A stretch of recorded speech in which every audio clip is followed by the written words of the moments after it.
আমাৰ ঠাই নাই আপুনি আহক কাইলে আমাৰ খেতি পথাৰলৈ আহক আপুনি চাওক কি ঠাই নাই মণ্ডল লৈ আপোনালোকে চাৰিদিন সময়ত আপোনালোকে নাচ বাগ আপুনি কাইলে আহক এনেকৈ আপুনি এসি ৰুমত বহিলে ডাঙৰ ডাঙৰ মন্তব্য আগবঢ়াব কৰিলে এই কঠিয়া ডান্স নকৰি যদি সময়খিনি যদি আপোনালোকে নাচি বাগি আমি ডান্স কৰি কঠিয়া আমি কি কৰি কঠিয়া আমি এগৰাকী নহয় চাৰিগৰাকী ব্যক্তি আছিলে আপোনাৰ মাতৃ আছিলে আপোনাৰ বাইদেউ আছিলে আপোনাৰ খুৰা ছোৱালী আছিলে আপুনি নিজে আছিলে তথাপিও আপোনালোকে নকৰিলে তাৰপিছত আপোনালোকে শেষত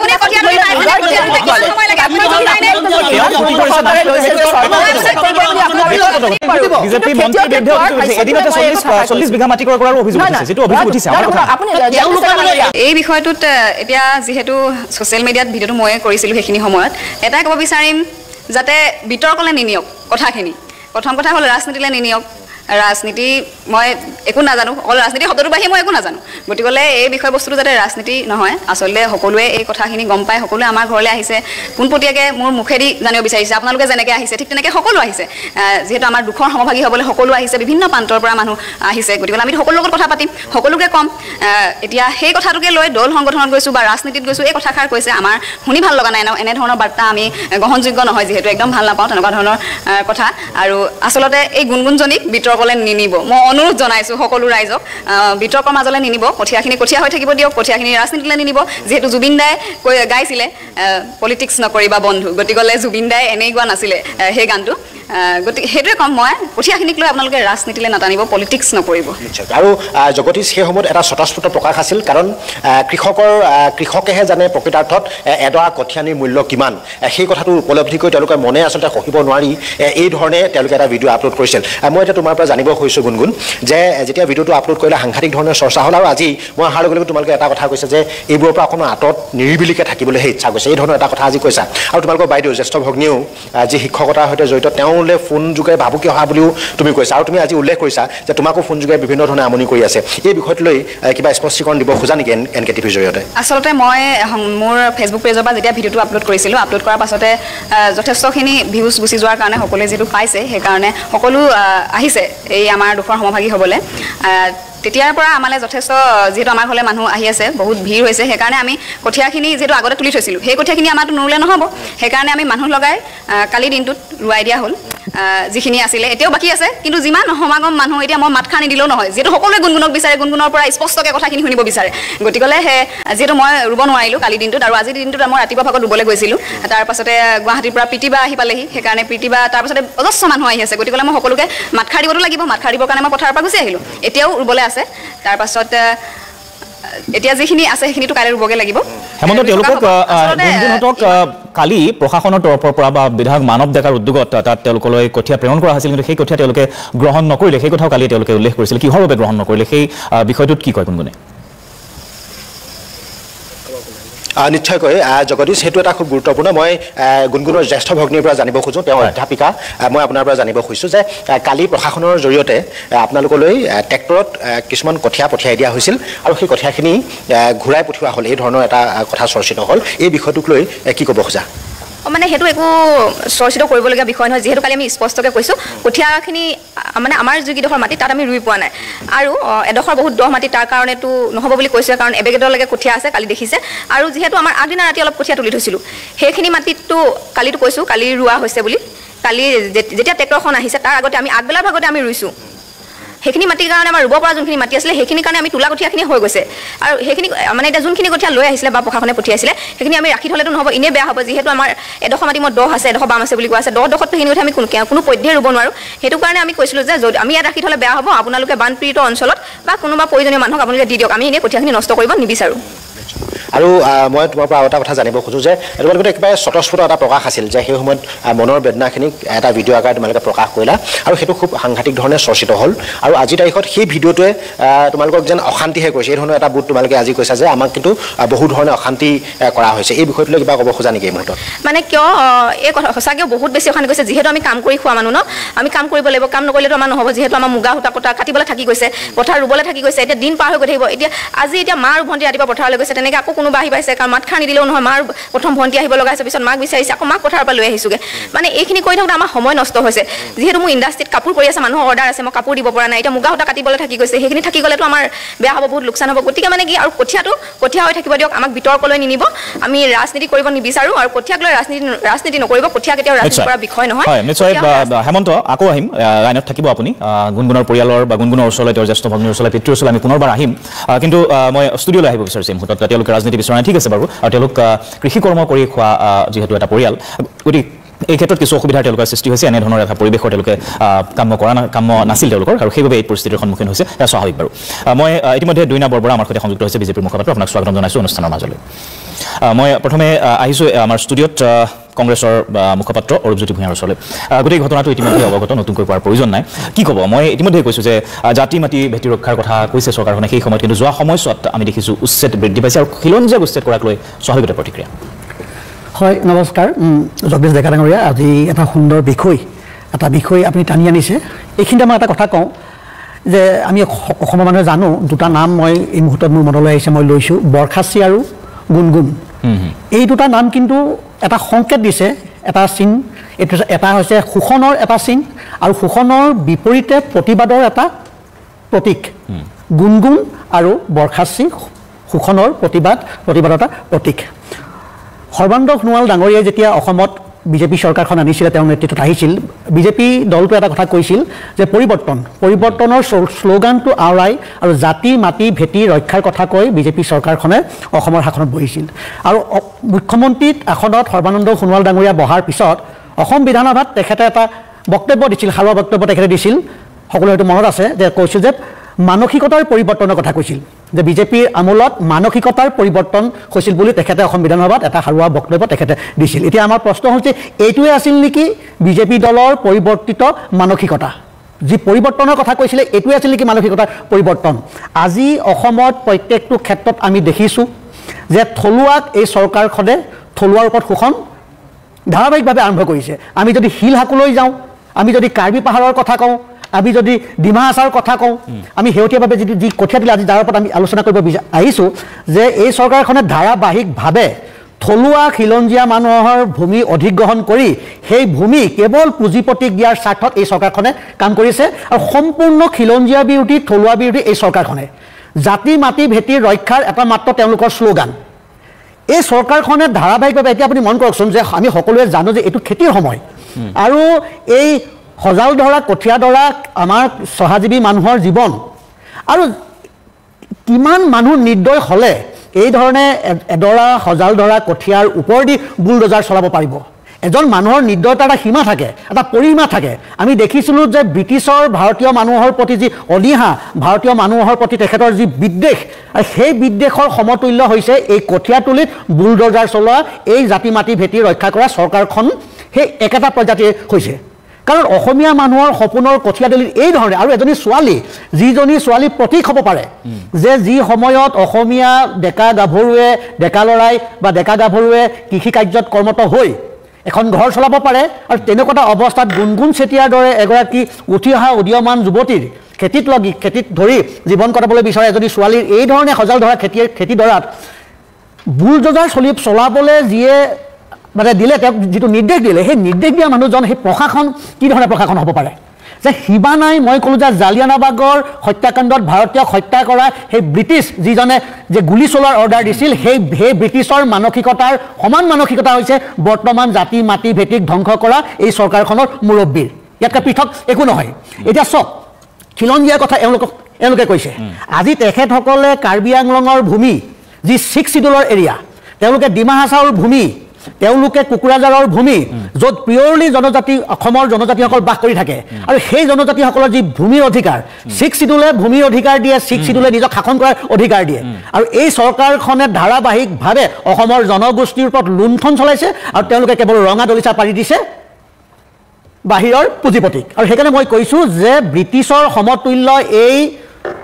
থলুৱা বিৰোধী খিলঞ্জীয়া বিৰোধী জনজাতি বিৰোধী এই চৰকাৰখনত ২৬ চনৰ নিৰ্বাচনত যদি ভৰালুইটৰ বুকেদি যদি ভৰালুইটৰ বুকুত যদি দলিয়াই দিয়া নাযায় আৰু এই ধৰণে হেজাৰজনী গুণগুণ হেজাৰজনী হয়তো বৰখাচী এই ধৰণে উপেক্ষিত হৈ থাকিব এই ধৰণে বঞ্চনা এই ধৰণে শোষণৰ সন্মুখীন হৈ থাকিব মই আকৌ আহিম বাৰু গোটেই বিষয়টো লৈ ভালদৰে আকৌ আলোচনা কৰাৰ বহু বিষয় আছে আৰু সমান্তৰালভাৱে বিভিন্নজনে কৈছে যে যেহেতু চৰকাৰী মাটিত তেওঁলোকে এনেদৰে খেতি কৰিছিলে গতিকে উচ্ছেদ হ'বই সেই ক্ষেত্ৰত তেওঁলোকে প্ৰতিবাদ কৰাৰ অধিকাৰ নাই এনে বিষয়সমূহক লৈও কিন্তু সমান্তৰালভাৱে চৰ্চা চলিছে গতিকে আৰু বিষয়সমূহ আমি আগুৱাই নিম লগতে যিহেতু পোনপটী সম্প্ৰচাৰ গুণগুণৰ পৰিয়াল আৰু গুণগুণ সংযুক্ত হৈছে তেওঁলোকৰ ওচৰলৈ পুনৰবাৰ যাবলৈ চেষ্টা কৰিম বৃত্তান্তৰ সময় হৈছে এটা চমু বিৰতিৰ পিছত পুনৰ স্বাগতম জনাইছোঁ আপুনি চাই আছে বৃত্তান্তত আমি ইতিমধ্যে আলোচনা কৰিছোঁ লখিমপুৰৰ সেই অমানৱীয় যি উচ্ছেদ য'ত গুণগুণ চেতিয়া নামৰ সেই স্বাভিমানী সাহসী যুৱতীগৰাকীয়ে নিজৰ মোবাইলত সেই দৃশ্য আবদ্ধ কৰিছিল বা ফেচবুক লাইভৰ জৰিয়তে সকলো কথা উদঙাই দিছিল আৰু তাত স্পষ্ট হৈছিল কিদৰে খিলঞ্জীয়া কৃষকৰ বুকুৰ ওপৰেদি চলিছিল সেইদিনা পথাৰত নহয় খিলঞ্জীয়া কৃষকৰ বুকুৰ ওপৰেদি চলিছিল সেই বুলডোজাৰ হৃদয় ভাঙি গৈছিল সকলোৰে প্ৰতিগৰাকী অসমীয়াৰ সেই সময়ত হৃদয় কঁপি উঠিছিল যেতিয়া সেই দৃশ্য দেখিছিল ইতিমধ্যে জনাইছোঁ কৃষি প্ৰধান ৰাজ্য আৰু কৃষি বুলি ক'লেই কৃষি কৰ্ম বুলি ক'লেই আৱেগ কৃষকৰ কি ধৰণে জড়িত সেয়া সকলোৱে উপলব্ধি নিশ্চয় কৰে আৰু সেই সন্দৰ্ভতে আজি আমি ষ্টুডিঅ'ত আলোচনা কৰিছোঁ সমান্তৰালভাৱে বহু কথা ইয়াৰ প্ৰসংগত আহিছে আজি চৰ্চাৰ মাজলৈ সেই বিষয়সমূহ আমি আলোচনা কৰিছোঁ সমান্তৰালভাৱে আমাৰ সৈতে ইতিমধ্যে সংযুক্ত হৈছে আমাৰ কৃষক মুক্তি সংগ্ৰাম সমিতিৰ মুখ্য সাংগঠনিক সম্পাদক আকাশ জলে আপোনাক স্বাগতম জনাইছোঁ অনুষ্ঠানৰ মাজলৈ মই বসন্ত গগৈ ডাঙৰীয়াৰ ওচৰলৈ আহিছোঁ গগৈ ডাঙৰীয়া ইয়াত বহু কথা কোৱা হৈছে যে খিলঞ্জীয়াৰ উচ্ছেদৰ কথা আমি ইতিমধ্যে বহু কথাই ক'লোঁ আৰু এই লখিমপুৰৰ যিটো স্থান তাত বহু খিলঞ্জীয়া গোটেইখিনি লোক আৰু সমান্তৰালভাৱে আন প্ৰান্তৰ ইতিমধ্যে আমাৰ অৰূপজ্যোতি ভূঞা ডাঙৰীয়াও কৈছে কাৰ্বি আংলঙেই হওক বা শেহতীয়া আন প্ৰান্তসমূহত কোকৰাঝাৰ পৰ্বতজোৰাই হওক বা আন প্ৰান্তত খিলঞ্জীয়া লোকৰ ওপৰত যি ধৰণৰ উচ্ছেদ চলোৱা হৈছে তাকে লৈ প্ৰতিক্ৰিয়া অব্যাহত আছে আৰু এই চৰকাৰখনে বাৰে বাৰে খিলঞ্জীয়া ৰক্ষাৰ কথা কৈছিল আৰু এই স্থানত বহুকেইগৰাকী আহোম পৰিয়াল আছে এনেধৰণৰ উচ্ছেদক লৈ কি ক'ব কি স্থিতি আচলতে প্ৰতিবাদ ইতিমধ্যে দেখিবলৈ পোৱা গৈছে দল সংগঠনৰ লখিমপুৰৰ যিটো উচ্ছেদ সেই উচ্ছেদটো আমি দুটা দৃষ্টিকোণে চাব পাৰোঁ প্ৰথম কথাটো হ'ল যে 1950 চনত লখিমপুৰৰ জনসংখ্যাৰ ডেমোগ্ৰাফিটো কেনেকুৱা আছে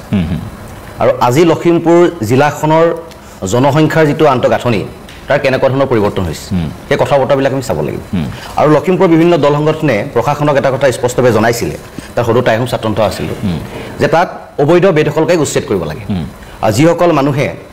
আজি চৰকাৰী মাটি দখল কৰি অবৈধভাৱে ঘৰ নিৰ্মাণ কৰি আছে যিবোৰ সন্দেহযুক্ত যিসকল নাগৰিক তেখেতলোকক উচ্ছেদ কৰিব লাগে সেই কথাটো লখিমপুৰ দল সংগঠনৰ লগতে টাইহোম ছাত্ৰ সন্থাই প্ৰশাসনৰ ওচৰত দাবী উত্থাপন কৰিছিল কিন্তু তাৰ লগে লগে চৰকাৰক এইটোও কোৱা হৈছিলে যে খিলঞ্জীয়া থলগিৰি ৰাইজৰ ওপৰত কোনো কাৰণতে যাতে এনেধৰণৰ বুলডোজাৰ নচলে তাৰ ওপৰত দৃষ্টি নিক্ষেপ কৰিবৰ কাৰণে চৰকাৰক বাৰে প্ৰতি কোৱা হৈছিল প্ৰশাসনকো বাৰে প্ৰতি কোৱা হৈছিল কিন্তু অবৈধ বেদখলকাৰীক উচ্ছেদ কৰিছে সেই কথাটো আমি চৰকাৰক পুনৰ সমৰ্থন জনাইছোঁ কাৰণ অসমৰ সুৰক্ষিত ভৱিষ্যতৰ কথা আছে অসমীয়া মানুহখিনি সুৰক্ষিত ভৱিষ্যতৰ কথা আছে উঠি অহা নৱপ্ৰজন্মৰ সুৰক্ষিত ভৱিষ্যতৰ কথাৰ প্ৰতি লক্ষ্য ৰাখি প্ৰশাসনে যি ব্যৱস্থা গ্ৰহণ কৰিছে আমি পুনৰ সমৰ্থন জনাইছোঁ কিন্তু খিলঞ্জীয়া থলগিৰি ৰাইজক ৰক্ষণাবেক্ষণ দিম বুলি চৰকাৰ বনোৱা এইখন চৰকাৰে খিলঞ্জীয়াৰ ওপৰত বুলডোজাৰ চলোৱাত আমি কোনো কাৰণতে সহ্য নকৰোঁ এই যে গুণগুণ নামৰ ছোৱালীগৰাকীয়ে যিটো কথা কৈছে যে সেইটো এটা প্ৰতীকী তেখেতৰ আজি সাহস আছিল সাহস থকাৰ কাৰণে কথা বতৰাবিলাক ৰাইজৰ আগত উপস্থাপন কৰিছিল মূল কথা সেইটোৱে আছে গুণগুণে ক'লেও বেহে সামাজিক মাধ্যমত দিলেও বেহে এনেটো এডুকেটেড এগৰাকী ছোৱালী গতিকে তেখেতে সামাজিক মাধ্যম ব্যৱহাৰ কৰি ৰাইজক সজাগ আৰু সচেতন কৰিছে এনেকুৱা অসমৰ বহুতো প্ৰান্ত আছে যি প্ৰান্তত আজিও চৰকাৰে এই ধৰণৰ উচ্ছেদ কৰিছে কিন্তু দুখীয়া নিচলা ৰাইজে সেই ছ'চিয়েল মিডিয়াটো ইউজ কৰিব নজনাৰ দুখতে আজি বহুখিনি অৱহেলাৰ সন্মুখীন হৈছে আজি তিনিচুকীয়া জিলাৰ এখিনি মানুহ আছে তাত 33টা বছৰ আজি এবিঘা মাটিত আছে এবিঘা মাটিত 33টা বছৰ 40টা পৰিয়াল আছে আৰু সেই পৰিয়ালকেইটাই সেই আহোম জনগোষ্ঠীৰ পৰিয়ালকেইটাই অনুনয় বিনিময় কৰাৰ পাছতো চৰকাৰে আজিলৈকে তাত কোনো ধৰণৰ বিৰোধ ব্যৱস্থা গ্ৰহণ কৰা নাই আৰু এটা কথা মনত ৰাখিব যে চৰকাৰখনে যেতিয়া খিলঞ্জীয়াৰ কথা কয় তেতিয়া আমাৰ কেতিয়াবা সন্দেহ উপজে যে বসুন্ধৰাৰ্থী আজি মাটিৰ কথা কোৱাৰ কাৰণে আমি কৈছোঁ যে বসুন্ধৰাৰ্থী এটা নটিফিকেশ্যন জাৰি কৰিলে এতিয়া আহোম জনগোষ্ঠীক প্ৰতিনিধিত্ব কৰি মন্ত্ৰিত্ব লাভ কৰা যোগেন মোহন ডাঙৰীয়াই ৰাজমন্ত্ৰী থাকোঁতে এটা নটিফিকেশ্যন জাৰি কৰিলে যে আহোমকে ধৰি কেইবাটাও জনগোষ্ঠীয়ে যদি মাটিৰ পট্টা বিচাৰিবলগীয়া হয় যে 3টা জনমৰ প্ৰমাণ পত্ৰ দিব লাগিব আপোনালোকে এটা ভাবি চাওক যি আহোম জনগোষ্ঠীয়ে 600টা বছৰ অসমত শাসন কৰি অসমৰ সাৰ্বভৌমত্ব স্বাধীনতা অখণ্ডতা সকলো প্ৰকাৰে ৰক্ষা কৰিলে সেই জনগোষ্ঠীটোৱে মাটিৰ পট্টা বিচাৰিবলৈ যাওঁতে 3টা জনমৰ প্ৰমাণ পত্ৰ দিব লাগে অৰ্থাৎ আমি প্ৰতিমান জনাব লাগিব যে আমি খিলঞ্জীয়া হয় নে এই কথা বতৰাবিলাক আছে গতিকে এই কথা বতৰাবিলাকৰ এটা কথা স্পষ্ট হৈ পৰিছে যে এইখন চৰকাৰে খিলঞ্জীয়া পক্ষত নাথাকি কামবিলাক কৰিছে আৰু এই উচ্ছেদৰ নামত বিভিন্ন ক্ষেত্ৰত বহিৰাগত যিসকল মানুহ আছে তেখেতলোকক বৰপিয়া পাই দিছে এই কৃষিৰ ক্ষেত্ৰত এই ভূমিৰ ক্ষেত্ৰত এটা সাংঘাতিক ধৰণৰ এটা চেঞ্চিটিভ বিষয় আছে উজনি অসমত আপুনি যদি কলিয়াবৰ পাৰ হোৱাৰ পাছতে উজনি অসমৰ ৰাস্তাৰ চাৰিওফালে যদি মাটিখিনি চাই দেখিব তাত খিলঞ্জীয়া থলগিৰি ৰাইজৰ মাটি নাই সেই মাটিখিনি কোনোবা বহিৰাগত বনিয়াই কিনি লৈ তাৰ উদ্যোগ স্থাপন কৰিছে কৃষিভূমি তাৰ একে ৰাতিৰ ভিতৰতে শ্ৰেণী পৰিৱৰ্তন কৰি তাৰ উদ্যোগীকৰণ কৰা হৈছে যে এই ক্ষেত্ৰত চৰকাৰৰ যদি ভূমিকা নাথাকে চৰকাৰ যদি প্ৰশাসনিক বিষয়ৰ যদি ভূমিকা নাথাকে তেতিয়াহ'লে একেদিনাখনিয়ে থলগিৰি খিলঞ্জীয়া ৰাইজৰ ওচৰত থকা হাজাৰ হাজাৰ বিঘা মাটি যি জীৱন জীৱিকাৰ তাৰণাত বিক্ৰী কৰি দিছে সেই কৃষিভূমি একেদিনাখনে কেনেকৈ উদ্যোগ ক্ষেত্ৰলৈ পৰিৱৰ্তন হ'ব আৰু সেইকাৰণে আমি কৈছোঁ যে আমাক ভূমি অধিকাৰো প্ৰদান কৰক আমি বাৰে প্ৰতি কৈছোঁ উজনি অসমৰ ৰাইজক ভূমি অধিকাৰ প্ৰদান কৰক তাৰ কাৰণে অসমৰ বিভিন্ন ক্ষেত্ৰত আন্দোলন হৈছে আৰু অসমৰ ৰাইজে সুস্থৰে প্ৰতিবাদ কৰিছে কিন্তু চৰকাৰে খিলঞ্জীয়া থলগী ৰাইজক ভূমি অধিকাৰ দিয়াৰ পৰা বিৰত আছে কেৱল মাত্ৰ এই ধৰণৰ ভেকু ভাওনা কৰি বহিৰাগত মানৱ উদ্যোগপতিসকলক হাজাৰ হাজাৰ বিঘা মাটি তেখেতলোকে বিনাই দি দিছে আৰু তাৰ ফলশ্ৰুতিত উজনি অসমৰ বিভিন্ন প্ৰান্তত আজি প্ৰতিবাদৰ জোৱাৰ উঠিছে আৰু জীৱন জীৱিকাক লৈ মানুহখিনি হাহাকাৰ কৰিবলগীয়া পৰিৱেশৰ পৰিস্থিতি সৃষ্টি হৈছে ঠিক আছে মই আকৌ আহিম মই পুনৰ লখিমপুৰৰ গুণগুণহঁতৰ ওচৰলৈ যাব বিচাৰিছোঁ হেমন্ত আছে আমাৰ সৈতে হেমন্ত বেজ সংযুক্ত হৈছে আমাৰ সাংবাদিক হেমন্ত গুণগুণহঁতে বহু কথা ইতিমধ্যে ক'লে যে প্ৰথম তেওঁলোকে এটা কথা অৱশ্যে কৈছে সেয়া স্বাভাৱিক আমি বুজি পাইছোঁ যে এই সময়ছোৱাত এনেধৰণৰ এটা পৰিৱেশৰ তেওঁলোকে কামনা কৰা নাছিল আৰু যি ধৰণৰ এটা পৰিৱেশৰ সৃষ্টি হ'ল এতিয়া তেওঁলোকে বিচাৰিছে যে এই বিষয়টোক লৈ ৰাজনীতি নহওক তেওঁলোকে অন্ততঃ নিজৰ কৃষিকৰ্ম কৰি যাবলৈ সময় দিয়ক বা সুযোগকণ দিয়ক যাতে তাত অসুবিধা নহয় ঠিক আছে আমি বেছি অসুবিধা নিদিওঁ কিন্তু সেই ঘটনাটো যিটো ঘটনাই আচলতে প্ৰতিক্ৰিয়াৰ সৃষ্টি কৰিলে চৌদিশে চৰ্চা লাভ কৰিলে সেইদিনা এটা কথা দেখিবলৈ পোৱা গৈছিল বাৰে বাৰে তেওঁলোকে অনুৰোধ জনাইছিল গুণগুণে তেওঁৰ পিতৃয়ে তেওঁৰ জ্যেষ্ঠ ভগ্নী মাতৃ সকলো তাত আহিছিলে তেওঁলোকে বাৰে বাৰে অনুৰোধ জনাইছিল আনকি তেওঁলোকে আগনিশা 12-1-2 বজা পৰ্যন্ত তেওঁলোকে কঠীয়া তুলিছিল কিন্তু তেওঁলোকক অকণমান সময় দিয়া নহ'ল সেই বিষয়টোক লৈ আচলতে সকলোৱে দুখ প্ৰকাশ কৰিছে এতিয়া বিভিন্নজনে তেওঁলোকৰ ওচৰত থিয় হৈছে বিভিন্নজনে তেওঁলোকক সহায়ৰ কথা কৈছে তেওঁলোকক এতিয়া ক্ষতিপূৰণ বা কি ধৰণৰ আৰু পৰৱৰ্তী ক্ষেত্ৰত সহায়ৰ প্ৰতিশ্ৰুতি চৰকাৰী পক্ষৰ পৰা দিয়া হৈছে নেকি নিশ্চয়কৈ মই পোনে পোনে পিতৃৰ পৰাই জানিব খুজিছোঁ মই আপোনাৰ পৰাই জানিব খুজিছোঁ যে ক্ষতিপূৰণ এতিয়া কথাটো বিশেষভাৱে উল্লেখ হৈ আছে অষ্ট্ৰেলিয়াৰ পৰাও সেই প্ৰশ্নটো কৰিছে যে ক্ষতিপূৰণৰ কথা আপোনালোকে কিবা কৈছে নেকি বা এই বিষয়টোক লৈ আপুনি শেহতীয়া যিটো পৰিস্থিতি লৈ কি ক'ব খুজিব ক্ষতিপূৰণৰ কথা কৈছিলোঁ কি দিয়ে ক্ষতিপূৰণ সেইটো আমিতো নাজানো কিন্তু মানৱ ডেকাই কৈছিলে কঠীয়া দিয়া কথা কৈছিলে মানুহ পঠিয়াম আমি চাব মাটি চাই পেলাই কি কঠীয়া তাৰ উপযুক্ত সেইভাগে কঠীয়া পঠিয়াম বুলি কৈছিলে কিন্তু কঠীয়া পঠিয়াম বুলি কৈ পেলাই কিন্তু কালি আকৌ ইতিমধ্যে কঠীয়া এই এগ্ৰিকালচাৰৰ পৰা কঠীয়াটো ইতিমধ্যে আমাৰ ফোন চোন নকৰাকৈ কঠীয়াটো আমালৈ পঠিয়াই দিলে উপযুক্ত কঠীয়া নহয় তাকে সেইটো এবেগেট কঠীয়া সেইটো পঠিয়াই দিলে তাৰপিছত আকৌ আমাৰ সুধাও নাই আমাক সুধি লোৱা সেইটো বেলেগ কথা তেতিয়া আমাৰ আগতে ৰাতি তোলা কঠীয়া অলপ আছিলে সেই কঠীয়াখিনি আমাৰ কালি ৰুবলৈ দিয়া হৈছিলে তাৰপৰা সেই কঠীয়াখিনিকে লৈ পেলাই কিছুমানে অপপ্ৰচাৰ চলাইছে তেনেকুৱা হৈছে কথাটো নিশ্চয়কৈ মই জগদীশ গুণগুণক আপুনি পোনপটীয়াকৈ প্ৰশ্ন কৰিব পাৰিব মই ইয়াৰ বাটটো লগাই দিওঁ গুণগুণ আপুনি যদি কিবা প্ৰশ্ন আছে পোনপটীয়াকৈ তেওঁ সুধিব পাৰিব গুণগুণ শুনিব পাইছা নিশ্চয় ইতিমধ্যে গোটেই বিষয়টোক লৈ যিটো অনুৰোধ হয় গুণগুণ শুনিব পাৰিছা কি কৈছে শুনি আছা নিশ্চয় মই অলপকৈ মাতটো শুনা পাইছোঁ বুজিছোঁ যিয়ে নহওক যিটো অনুৰোধ সেই অনুৰোধটো আমি বুজি পাইছোঁ যে বিষয়টোক লৈ ৰাজনীতি কৰিব নালাগে অকণমান অসুবিধা হৈছে তোমালোকৰ এই দিনকেইটাত সেই কথাটো আমি ভালদৰে উপলব্ধি কৰিছোঁ বুজিছোঁ সেইটোৰ প্ৰতি সন্মান আছে আমাৰ কিন্তু গোটেই ঘটনাটোক লৈ কেৱল গুণগুণ চেতিয়াৰ পৰিয়ালবৰ্গ বুলি নহয় গোটেই অসমৰ খিলঞ্জীয়া লোকৰ ভৱিষ্যতৰ কথা আছে খিলঞ্জীয়া লোকৰ আৱেগ জড়িত হৈ আছে আৰু সেয়েহে হয়তো আজি তোমালোকৰ ওচৰত তোমালোকৰ পৰিয়ালটোৰ ওচৰত সকলোৱে থিয় দিছে আৰু এই ক্ষেত্ৰত তোমাৰ সাহসক ধন্যবাদ দিছে আৰু তুমি এই সময়ছোৱাত প্ৰতীক হৈ উঠিছা আমাৰ ষ্টুডিঅ'টো সেই কথা কোৱা হৈছে যে এক সাহসৰ প্ৰতীক খিলঞ্জীয়াৰ অধিকাৰৰ এক শব্দ হৈছে এক তোমাৰ আজি এই প্ৰতিবাদ সেই প্ৰতিবাদৰ ভাষা হৈ উঠিছা তুমি গতিকে সেইবাবে সকলোৱে এই ক্ষেত্ৰত তোমাৰ সাহসক ধন্যবাদ জনাইছে আমিও পুনৰবাৰ ধন্যবাদ জনাইছোঁ আৰু এই ধৰণৰ যি তোমাৰ চেষ্টা অব্যাহত থাকক কথাটো হ'ল সেইদিনাৰ সেই ঘটনাটো মই অকণমান আকৌ সবিশেষ জানিব বিচাৰিম আগদিনাও তোমালোকে নিশা পৰ্যন্ত কঠীয়া উঠোৱাৰ চেষ্টা কৰিছিলা অকণমান সময় বিচাৰিছিলা সেই সময় তোমালোকক কিন্তু দিয়া নহ'ল এতিয়া সেই সময় দিয়া নহ'ল গোটেই কঠীয়াখিনি নষ্ট হৈ গ'ল এতিয়া কি ভাবিছা কেনেদৰে আগবাঢ়িব অনাগত সময়ত অন্য স্থানত কি কঠীয়া ৰোৱা হ'ব লগতে এটা কথা তুমি কৈছিলা যে সেই মাটি যদিও চৰকাৰী ভূমি তোমালোকে প্ৰশাসনৰ অনুৰোধৰ পাছতে সিদ্ধান্ত লৈছিলা তাত কঠীয়া উঠাই দিয়া হ'ব আৰু তোমালোকে সেই মাটি এৰি দিবা আৰু কিন্তু ককাৰ দিনৰ পৰা 100 বছৰ পুৰণি সেই মাটি তাত তোমালোকে খেতি কৰি আছিলা হঠাৎ যেতিয়া জাননী লাভ কৰিছিলা কেনেধৰণৰ আচলতে সেই সময়ত প্ৰতিক্ৰিয়াৰ সৃষ্টি হৈছিলে কি ভাবিছিলা আচলতে যিহেতু আইতা ঢুকোৱাৰ কাৰণে আমি কঠীয়াখিনি সময়মতে ৰুব পৰা নাছিলোঁ এই কথাষাৰ মই জনাইছোঁ ইতিমধ্যে আৰু যেতিয়া আমাৰ আইতা ঢুকোৱাৰ পাছতে জাননীটো আহি পৰিছিলেহি আমি সেইখিনি সময়ত কঠীয়াখিনি তুলিব পৰা হোৱা নাছিলে ৰুব পৰা হোৱা নাছিলে সেইকাৰণে আমি জাননীটো পোৱাৰ পাছতে মা মই বা তুলিছিলোঁ কঠীয়াখিনিত তোলা যিখিনি কঠীয়া আছিলে সেইখিনি বেয়া হ'ব বুলি আমাৰ কালি ৰুবলৈ দিয়া হ'ল আৰু এতিয়াও বাকী আছে আজি ৰাতিপুৱাও মই ৰুবলৈ গৈছিলোঁ মাৰ লগত যিহেতু বিভিন্নজনে খবৰ ল'বলৈ আমাৰ ঘৰলৈ আহি আছে সেইকাৰণে মই অলপ সোনকালে পথাৰৰ পৰা আহিলোঁ আৰু এতিয়া মই এটা অনুৰোধ জনাওঁ আপোনালোকৰ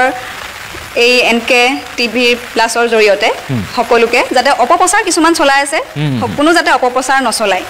বহুতে কিবা কিবি কৈ আছে যি কি নহওক মানুহৰ জীৱনত সংঘাত থাকিবই প্ৰত্যাহ্বান থাকিবই আৰু যদি এনেকুৱা ধৰণৰ সংঘাত নাহে তেনেহ'লে আমি শক্তিশালীও হ'ব নোৱাৰোঁ এই পৰিস্থিতিখিনি দৰকাৰ যিহেতু আমাক শক্তি হ'বলৈ এনেকুৱা ধৰণৰ পৰিস্থিতিও লাগে আচলতে এটা কথা বেয়া লাগিছে অপপ্ৰচাৰখিনি যে চলি আছে এই অপপ্ৰচাৰখিনি বন্ধ কৰিব লাগে আৰু যিহেতু আমি এতিয়া যিখিনি কঠীয়া আছিলে সেইখিনি ৰোৱা হৈছে কাইলৈও অলপ আছে সেইখিনি ৰুম সেইখিনিয়ে ক'ব বিচাৰিম হয় সেনেকুৱা হ'ব নালাগে কেনেধৰণৰ অপপ্ৰচাৰ আচলতে কি যিটো অপপ্ৰচাৰৰ কথা কোৱা হৈছে ভাবুকি এটা কথা কৈছিলে যে কোনোবাই ভাবুকি দিছে আৰু অপপ্ৰচাৰ কি হৈছে আচলতে হয় হয় কিছুমান নিউজ চেনেলে ধৰি লওক গুণগুণ আৰু জীয়াই নাথাকে গুণগুণে আত্মহত্যা কৰিব এনেকুৱা ধৰণৰ ছ'চিয়েল মিডিয়াত দেখা পোৱা গৈছে এই এনেকুৱা ধৰণৰ কথাবিলাক ক'লে আচলতে ভাল নালাগে আচলতে সেই তেনেকুৱা নিউজ চেনেলবিলাকেহে এতিয়া মোক মাৰিবগৈ মই যি দেখিছোগৈ মইতো মোৰ মুখেৰে কেতিয়াও কোৱা নাই যে মই হয় কি ক'ল হয় ধৰি লওক তেনেকুৱা ধৰণৰ অপপ্ৰচাৰবিলাক চলাব নালাগে আৰু বহুতে নিউজ চেনেলে বজাই আছে কিবা কিবি কৈ আছে যে আমাৰ ৰুইয়ে শেষ হৈছিলে মাটিডৰা আগতীয়াকৈ এনেকুৱা ধৰণৰ কথাবিলাক মানে যদি কাৰোবাৰ জানিবলৈ মন আছে পোনপটীয়াকৈ মোৰ মুখেৰে আহক সকলো ঘৰলৈ এনেই জপা তপা বাতৰি কালেক্ট কৰি কিবা এনেকৈ ধৰণৰ তথ্য সংগ্ৰহ কৰি এনেকৈ অপপ্ৰচাৰ চলোৱাটো মই গ্ৰহণযোগ্য নহয় বুলি ক'ম হয় হয় বুজিছোঁ গতিকে এনেধৰণৰ গুণগুণ চিন্তা কৰাৰ প্ৰয়োজন নাই এয়া একাংশ এনেধৰণৰ দুষ্ট প্ৰকৃতিৰ মনোভাৱৰ ব্যক্তি থাকে যিয়ে এনেধৰণৰ প্ৰচেষ্টা অব্যাহত ৰাখিছে যিয়ে নহওক তেনেধৰণৰ কোনো ঘটনা হোৱাটো উচিত নহয় আমিও সমৰ্থন নকৰোঁ পুনৰ গুণগুণৰ ওচৰলৈ আমি আহিম আকৌ বিষয়টো আমি আলোচনাৰ মাজলৈ আগবঢ়াই নিম অকণমান আৰু সময় ল'ম গুণগুণৰ পৰা যিয়ে নহওক মই পুনৰ ষ্টুডিঅ'ৰ মাজলৈ আহিছোঁ মই বিৰতিৰ মাজলৈ যাম কিন্তু চমুকৈ মই আকাশৰ পৰা অকণমান জানিব বিচাৰিম তাৰপিছত মই বিজেপিৰ প্ৰতিনিধিৰ ওচৰলৈ আহিম অকণমান বিৰতিৰ পূৰ্বে জানিব বিচাৰিম বিষয়টো মানে এটা কথা অতি স্পষ্ট হৈছে মুখ্যমন্ত্ৰী হিমন্ত বিশ্ব শৰ্মাৰ চৰকাৰখন খিলঞ্জীয়াৰ ক্ষেত্ৰত গৰম আৰু আমি দেখিছোঁ যে যিবিলাক বহিৰাগত বনিয়া তেওঁলোকৰ ক্ষেত্ৰত নৰম আৰু সাংঘাতিক ধৰণে মৰমো দেখিছোঁ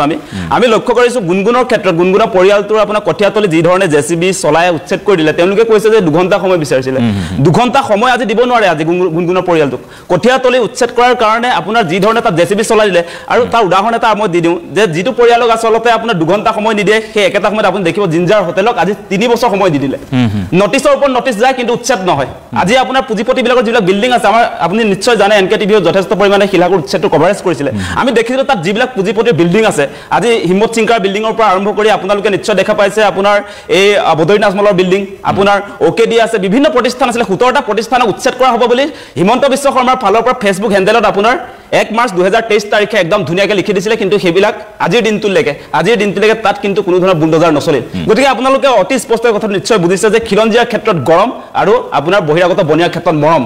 গতিকে এই নীতিটো আমি কোনো কাৰণতে সমৰ্থন কৰিব নোৱাৰোঁ আৰু সেইদিনা যেতিয়া সামাজিক মাধ্যমত গুণগুণে আপোনাৰ কঠীয়াতলি উচ্ছেদ কৰাৰ যিটো আপোনাৰ তেওঁ ফেচবুক মাধ্যমৰ জৰিয়তে যিটো আপোনাৰ পাব্লিক কৰিছিলে সেই দেখি আচলতে আমাৰ হৃদয় আচলতে সঁচাকৈ তছনছ হৈ গৈছিলে সঁচাকৈ ক'বলৈ গ'লে আমি দেখিছোঁ যে কঠীয়াতলিটোৰ ওপৰত জেচিবি চলাই দিয়া হৈছে তেওঁলোকে বহু সময় ৰিকুৱেষ্ট কৰিছিলে আবেদন কৰিছিলে সেই আবেদন কিন্তু নুশুনিলে এইটো অত্যন্ত দুৰ্ভাগ্যজনক ঘটনা আৰু আমি দেখিছোঁ যে বৰ্তমান সময়ত হিমন্ত বিশ্ব শৰ্মা চৰকাৰৰ নেতৃত্বত এফালেদি থলুৱা খিলঞ্জীয়াসকলক উচ্ছেদ কৰা হৈছে আনফালেদি আপোনাৰ কৰ্পৰেট হাউচবিলাকক আজি আদানী আম্বানীক মাটি তুলি দিবলৈ তেওঁলোকে বিচাৰিছে আজি আপোনালোকে নিশ্চয় দেখিছে ৰামদেৱক মাটি দিয়াৰ কথা আপোনালোকে জানে আদানীক শক্তি প্ৰকল্প নিৰ্মাণৰ নামত ট্ৰাইবেল বেল্টৰ মাটি দিবলৈ তেওঁলোকে যত্ন কৰিছে আজি কুকুৰাঝাৰৰ আপোনাৰ সেই পৰ্বতজোৰাৰ কথা জানে আপোনালোকে আজি আপোনাৰ টাউনশ্বিপ নিৰ্মাণৰ কাৰণে পলাশবাৰীৰ আমাৰ ৰাভা মানুহৰ মাটি কাঢ়ি লোৱাৰ আপোনালোকে সেই বাবতৰিবিলাক দেখিছে তেওঁলোকে প্ৰতিবাদ কৰিছে আজি আপোনাৰ কাৰ্বি আংলঙৰ মানুহৰ প্ৰতিবাদ আপোনালোকে দেখিছে গতিকে এই চৰকাৰখনে খিলঞ্জীয়া মানুহৰ কাৰণে আচলতে কি কৰিব খোজে এই কথাটো আমি বুজি নাপাওঁ আৰু আপোনালোকে নিশ্চয় জানে যে বিজেপি চৰকাৰখন বোলে থলুৱা খিলঞ্জীয়াৰ জাতি মাটি ভেটি বোলে সুনিশ্চিত কৰিব বিজেপি চৰকাৰে মানে জাতি মাটি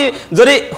সুনিশ্চিত কৰে তেনেহ'লে আজি গুণগুণৰ পৰিয়ালটোৰ নিচিনাকৈ আমি দেখিছোঁ যে ফুকনহাটত মোৰ নিজৰ ঘৰ আচলতে পানীগাঁৱত মই সেই অঞ্চলৰে দীৰ্ঘ সময় তাতে আছিলোঁ বৰ্তমান সময়ত যদিও গুৱাহাটীত ছেটেল হৈছোঁ মানে সেই অঞ্চলটোত সৰুৰে পৰা ডাঙৰ হৈছোঁ আৰু আমাৰ নিজৰ ওচৰৰে এটা জেগা তাতে দীৰ্ঘ সময়ৰ পৰা আচলতে তাত মানুহবিলাকে বসবাস কৰি আছিলে গ্ৰেজিং লেণ্ড আছিলে আৰু গ্ৰেজিং লেণ্ডত সময় বিচাৰিছিলে খন্তেক সময়ৰ কাৰণে তেওঁলোকে অস্বীকাৰ কৰা নাই উচ্ছেদটো হওক বুলি তেওঁলোকে চৰকাৰী ভূমিত বসবাস কৰি আছে বা চৰকাৰী ভূমিত আপোনাৰ কঠীয়া সিঁচিছে বা কোনোবাই আপোনাৰ নেমু বাৰী পাতিছিলে বা কোনোবাই তামোল গছ ৰোপণ কৰিছিলে তেওঁলোকে সময় বিচাৰিছিলে কিন্তু সময় কাকো দিয়া নহ'ল আৰু আনহাতে আপোনালোকে নিশ্চয় দেখি মই উদাহৰণ দিছোঁ জিঞ্জাৰ হোটেলত কিন্তু 3 বছৰ সময় দিলে সেই বৈষম্যটো কোনো কাৰণতে সহ্য কৰা নহয় সেই কথাটো আমি স্পষ্ট কৰি নিশ্চয় মই আকৌ আহিম এটা বিৰতিৰ সময় হৈছে বিৰতিৰ পিছত পুনৰ এই আলোচনা আমি আগবঢ়াই নিম চাই থাকিব আজিৰ পিছতে আপোনাৰ স্বাগতম জনাইছোঁ বৃত্তান্তত ইতিমধ্যে আমি আজি লখিমপুৰৰ কঠীয়াতলিৰ সেই উচ্ছেদ আৰু উচ্ছেদক লৈ প্ৰতিক্ৰিয়া কি ধৰণৰ আৰু এই বিষয়ত ভিন্নজনে ভিন্ন মন্তব্য ইতিমধ্যে কৰিছে ষ্টুডিঅ'ত বিভিন্ন পক্ষৰ পৰা কৰিছে আৰু গুণগুণৰ পৰিয়াল যিহেতু গুণগুণৰ পৰিয়ালৰ সেই খেতিডৰাত উচ্ছেদ চলোৱা আছিল বা তাত বুলডোজাৰ চলোৱাক লৈ প্ৰতিক্ৰিয়াৰ সৃষ্টি হৈছিলে কঠীয়াতলিত আচলতে সেইদিনা এক্সকেভেটৰ চলাই যিধৰণে কঠীয়াতলিখিনি ধ্বংস কৰি দিয়া হ'ল কঠীয়াখিনি নষ্ট কৰি দিয়া হ'ল সেই বিষয়টোক লৈ আচলতে অধিক প্ৰতিক্ৰিয়া বা অধিক সকলোৱে ভাঙি পৰা পৰিলক্ষিত হৈছে যাৰ বাবে হয়তো বিষয়টো এতিয়া অধিক চৰ্চাৰ মাজলৈ আহিছে গুণগুণে ইতিমধ্যে জনাইছে তেওঁৰ পৰিয়ালবৰ্গৰ মত প্ৰকাশ কৰিছে মই পুনৰ ষ্টুডিঅ'ৰ মাজলৈ আহিছোঁ মই এবাৰ আহিছোঁ আমাৰ বিজেপিৰ মুখপাত্ৰগৰাকীৰ ওচৰলৈ গোটেই বিষয়টোক লৈ দুই নম্বৰৰ পৰা বিভিন্নজনে মন্তব্য কৰিলে সকলোৱে এটা কথাই কৈছে যে গোটেই বিষয়টো হৃদয় বিদাৰক আছিলে আপোনাৰ পক্ষৰ পৰা কৈছে যে বহু তথ্য আছে কি ক'ব নিশ্চয়কৈ পোনপ্ৰথমতে মই কওঁ যে গোটেইকেইজনৰ বক্তব্য ৰাখাৰ পিছত যিহেতু মই শেষৰ ফালে পাইছোঁ অকণমান কথাখিনি আপোনালোকে ধৈৰ্য সহকাৰে শুনিব বুলি আশা ৰাখিলোঁ প্ৰথম কথাটো হৈছে যে উচ্ছেদটো এটা আমি সকলোৱে জানো যে আইনী প্ৰক্ৰিয়া আৰু সুপ্ৰিম কোৰ্টে দিয়া নিৰ্দেশ মতে আৰু আমাৰ ভাৰতীয় জনতা পাৰ্টীৰ চৰকাৰখন যেতিয়া শাসনলৈ আহিছিলে তাৰ আগতে আমাৰ মূল মন্ত্ৰটোৱে আছিলে যে জাতি মাটি ভেটি আমি ৰক্ষা কৰিম আৰু উচ্ছেদটো হ'বই আমাৰ চৰকাৰে যি ধৰণে ৰাইজক প্ৰতিশ্ৰুতি দিছিলে সেইবাবে আমি শাসনলৈ আহিলোঁ আমি মানে শাসন ভাৰলৈ অহাৰ পিছত যদি আমি ৰাইজৰ দিয়া প্ৰতিশ্ৰুতিখিনি আমি পালন নকৰোঁ অখিলঞ্জীয়া লোকসকলে যিসকলে বেআইনীভাৱে বেদখল কৰি থকা মাটিসমূহ যদি আমি তেওঁলোকৰ পৰা উচ্ছেদ কৰি নানো তেতিয়াহ'লে আমাৰতো প্ৰতিশ্ৰুতিটো বিফল হ'ব 2 নম্বৰ কথা হৈছে কি আজি বিভিন্ন ঠাইত যি উচ্ছেদসমূহ হৈছে আপোনালোকে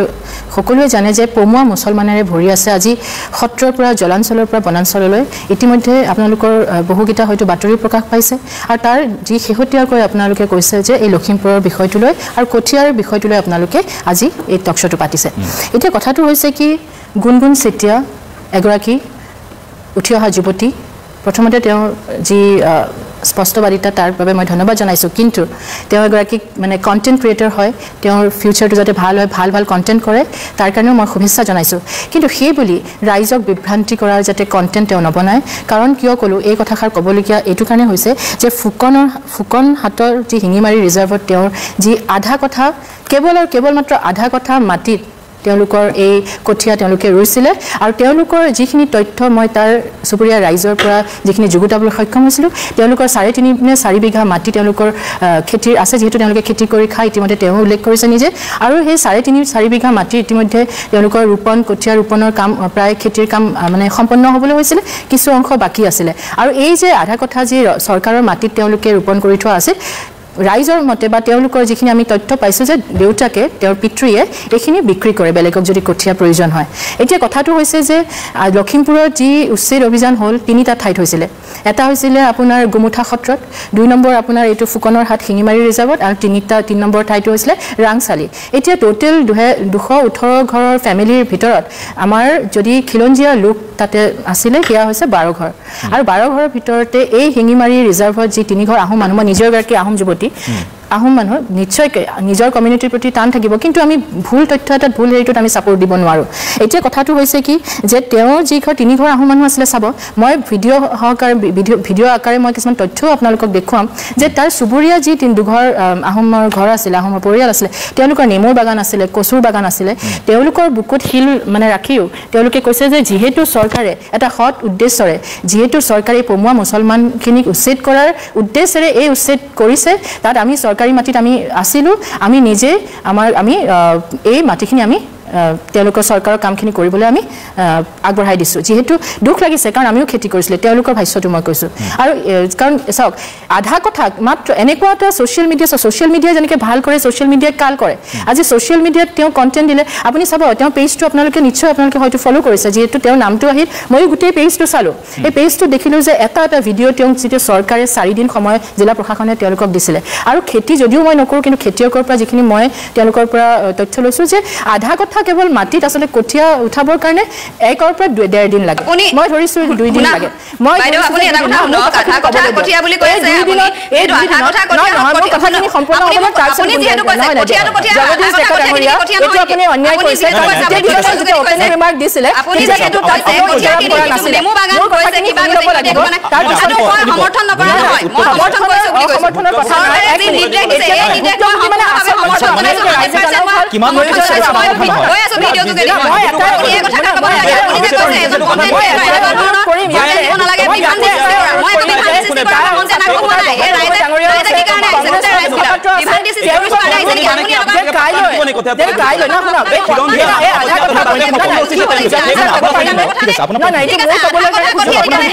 কথা আপোনালোকে ইনজাষ্টিছ কৰিছে তেনেকৈ ইণ্টাৰাপশ্যনটো নহ'ব এই কথাটা শুনি লওক ধৈৰ্য সহকাৰে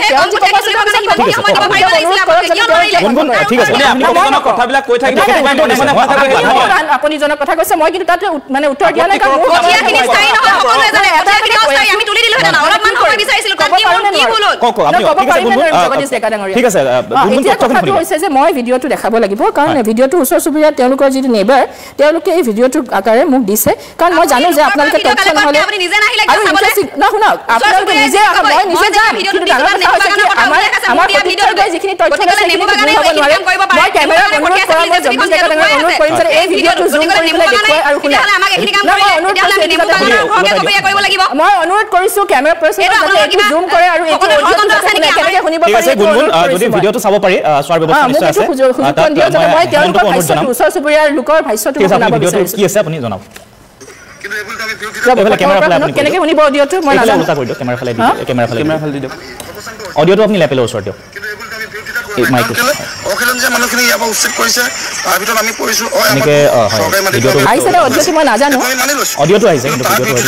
কৰি আমি ক'তো আন্দোলন কৰিব বিচৰা হুলস্থুল কৰিব বিচৰা নাই কিন্তু কোনোবাই কঠীয়াতলী এডোখৰলৈ সাধাৰণ কথা এটাক লৈ ইমান বৃহৎ কৰি পেলাই আৰু যিঘৰ মানুহ কঠীয়া অলৰেডি এঘৰ মানুহ মই শুনা পাইছোঁ কঠীয়া মাটিৰ আদায়ো হৈছে বুলি গম পাইছোঁ আৰু তেনেস্থলত তেওঁলোকে কঠীয়াটো বিক্ৰী কৰে বুলি শুনিছোঁ আৰু সেই ক্ষেত্ৰত যদি এনেকৈ ৰাজনীতিকৰণৰ প্ৰক্ৰিয়ালৈ গুচি যায়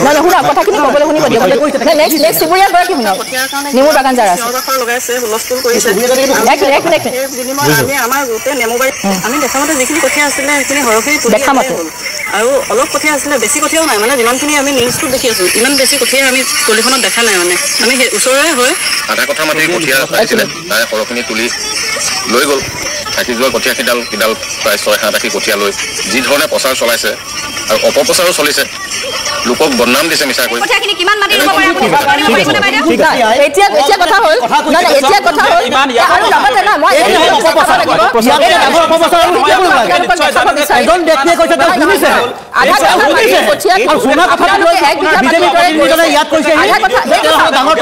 জগদীশ ডেকা ডাঙৰীয়া এইটো চাওক গুণগুণ আৰু আধা কথা মাটিৰ কঠীয়াখিনি উঠাবৰ কাৰণে 4গৰাকী ব্যক্তি তাৰমানে ৰুঞ্জুন চেতিয়াৰ বায়েক ৰুঞ্জুন চেতিয়াৰ দদায়েকৰ ছোৱালী আৰু ৰুঞ্জুন চেতিয়া নিজে তেওঁলোকে যেতিয়া কঠীয়া এইখিনি উঠাবৰ কাৰণে সময়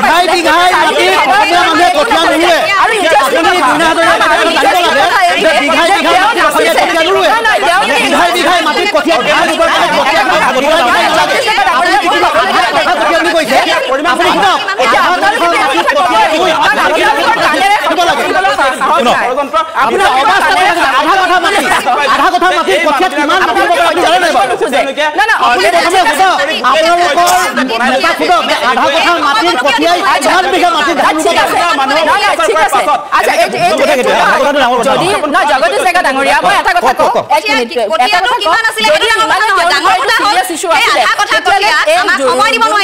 দদায়েকৰ ছোৱালীয়ে দুটা হাতত কঠীয়া লৈ পেলাই নাচিবলগীয়া কিবা বিষয় আছিল নেকি মোৰ এই ভিডিঅ'টো দেখাব বিচাৰোঁ মই অনুৰোধ কৰিম কেমেৰাটো অফ কৰাৰ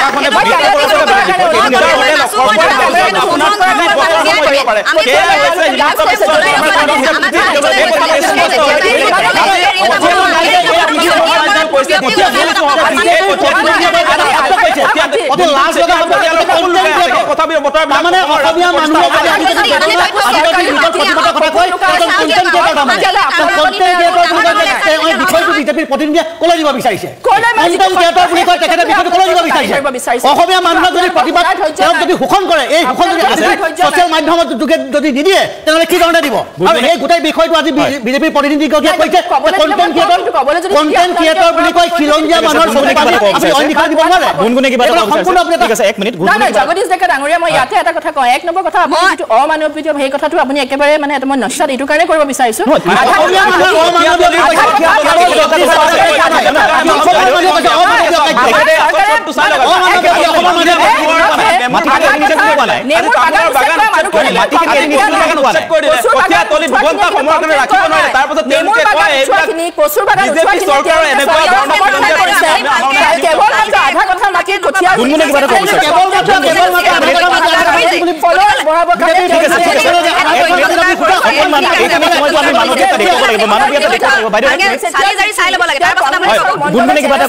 আমি গম পাইছো আৰু এটা কথা কংগ্ৰেছৰ যে ইয়াতে এটা ষড়যন্ত্ৰ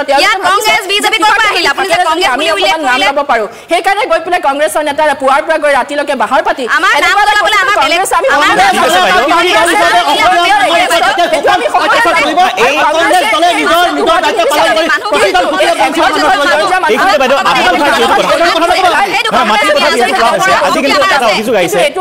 মন্ত্ৰী জয়ন্ত মল্লৰ বিৰুদ্ধে অভিযোগ আহিছে আজি মই এটা কথাই কওঁ জগদীশ ডেকা ডাঙৰীয়া আপোনালোকে নিজৰ নিজৰ ভাষ্য সবে ৰাখিছে নিউজত যেতিয়া কথা আপোনালোকে শুনিছে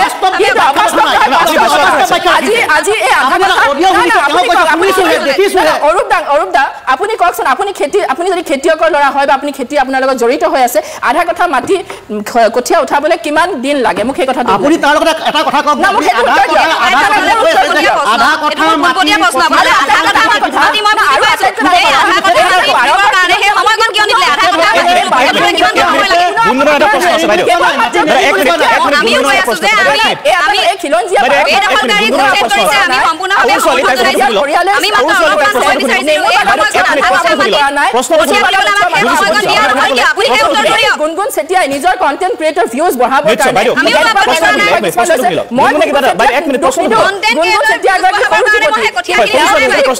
যিটো প্ৰভোগ কৰি আছে মানুহে আৰু এটা কথা ছচিয়েল মিডিয়াত মই কৈছো যেনেকে ভাল হয়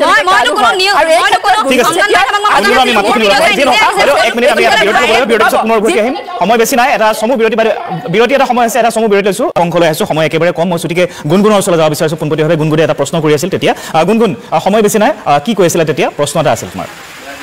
হয় হয় হয় মই বাইদেউলৈ পোনপটীয়াকৈ প্ৰশ্ন এটা সুধিছোঁ বাইদেউগৰাকীয়ে 5 বিধ ধানৰ নাম কওক আৰু বাইদেউগৰাকীয়ে যে কৈ আছে আধা কথা কঠীয়া সেই আধা কথা কঠীয়া সেই আধা কথা কঠীয়া তুলিবলৈ আমাক সিমানকণনো সময় কিয় দিব নোৱাৰিলে কঠীয়াখিনি কিমান সেইটো ডাঙৰ কথা নহয় সেইটো বিষয় নহয় তেওঁ বিচাৰিছে যিহেতু 4 দিন সময় দিয়া বুলি কৈছিল গুণগুণ আৰু এইটো মই ক'ব পাৰিম যদি কম আৰু নহ'লে 4 দিন সময় দিলে নহ'ব নহয় 4 দিন সময় দিলে আমাৰ যিহেতু ৰুব পৰা হোৱা নাছিলে গতিকে আমি সেইখিনি সময়ত আমি কঠীয়াখিনি তুলি কি কৰিম আৰু বাইদেউগৰাকীয়ে ইমান সংগ্ৰহ কৰিছে তেনেহ'লে ইয়ালৈ আহি আপুনি নিজে আহক এতিয়াও আমাৰ মাটি আছে আমি ৰুম একেলগে ৰুম আপুনি আহক আপুনি এচি ৰুমত বহি লৈ ডাঙৰ ডাঙৰ মন্তব্য আগবঢ়ালে নহ'ব আপুনি আহক আপোনাৰ যদি হত হাওক আছে আপুনি আমাৰ লগত একেলগে ৰুবলৈ আহক চাওক কি আমাৰ পথাৰ খেতি পথাৰ কেনেকুৱা আপোনালোকৰ কঠীয়া ৰুবলৈ ঠাই নাই 4.5 বিঘা 4 বিঘা আপোনালোকে সম্পূৰ্ণ কৰিলে গুণগুণ চেতিয়া আপোনালোকৰ ঠাই নাই সেইকাৰণে আপোনালোকে জিলা প্ৰশাসনে দিয়া কঠীয়াখিনি উন্নত মানদণ্ডৰ কঠীয়াখিনি আপোনালোকে পঠালে কাৰণ যদি আমি ঠাই নাই উন্নত মানদণ্ডৰ কঠীয়া দিয়াৰ পিছতো আপোনালোকে উভতাই পঠালে কাৰণ আপোনালোকৰ ঠাই নাই আৰু আপোনালোকৰ একেবাৰে কাষতে লগা আপোনালোকৰ চুবুৰীয়া মানে যিসকল ৰাইজ আছে তেওঁলোকক প্ৰথমতে প্ৰশ্নটো কৰক তেওঁলোকৰ পৰা আমি উত্তৰ পাইছো ঠিক আছে আমাৰ ঠাই নাই আপুনি আহক কাইলে আমাৰ খেতি পথাৰলৈ আহক আপুনি চাওক কি ঠাই নাই মণ্ডল লৈ আপোনালোকে 4 দিন সময়ত আপোনালোকে ইমান নাচবা আপোনাৰ যদি হত হাওক আছে আপুনি কাইলে আহক এনেকৈ আপুনি কৰিলে এই কঠীয়া ডান্স নকৰি যদি সময়খিনি যদি আপোনালোকে এগৰাকী নহয় 4 গৰাকী ব্যক্তি আছিলে আপোনাৰ মাতৃ আছিলে আপোনাৰ বাইদেউ আছিলে আপোনাৰ খুৰা ছোৱালী আছিলে আপুনি নিজে আছিলে তথাপিও আপোনালোকে নকৰিলে তাৰপিছত আপোনালোকে শেষৰ দিনা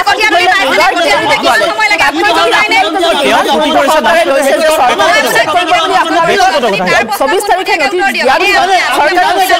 জানে যে এইখিনি আপোনালোকৰ মানে বেআইনী বেদখল কৰি থোৱা মাটি আপোনালোকৰ উচ্ছেদ হ'ব আপোনালোকৰ সময়সীমা দিয়াৰ পিছতো মাটি হোৱা উৎসৱ সেইটো নহয় অসমত সহায়কাৰী মানুহৰ যাওঁ মই কেনেদৰে পাতে কি উঠাব নোৱাৰে বিজেপি মন্ত্ৰীৰ বিৰুদ্ধে এদিনতে 40 বিঘা মাটি ক্ৰয় কৰাৰ অভিযোগ উঠিছে যিটো অভিযোগ উঠিছে আমাৰ কথা আপুনি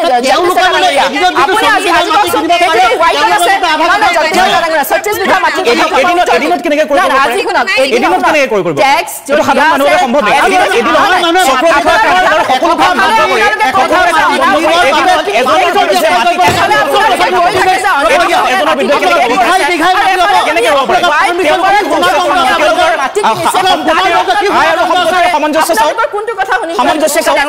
এফালে আপোনালোকে কয় যে অনা অসমীয়া অসমত মাটি অভিযোগখিনি যুক্তি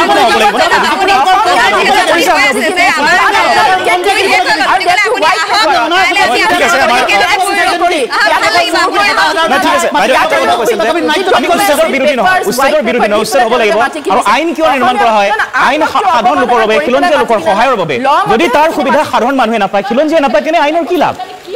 আৰু পুঁজি আপোনালোকৰ উদ্যোগৰ বিৰোধী নহয় হৈছে যিহেতু মই কোৱা নাই যে আমি এই অনামীয় কথা এইকাৰণে কৈছো সমৰ্থন কৰা নাই আমি সদায় সমৰ্থন কৰি আহিছো বুলি কৈছো যিহেতু আমি বহিৰাগত নহয় খিলঞ্জীয়া মানুহ সেইকাৰণে আৱেগ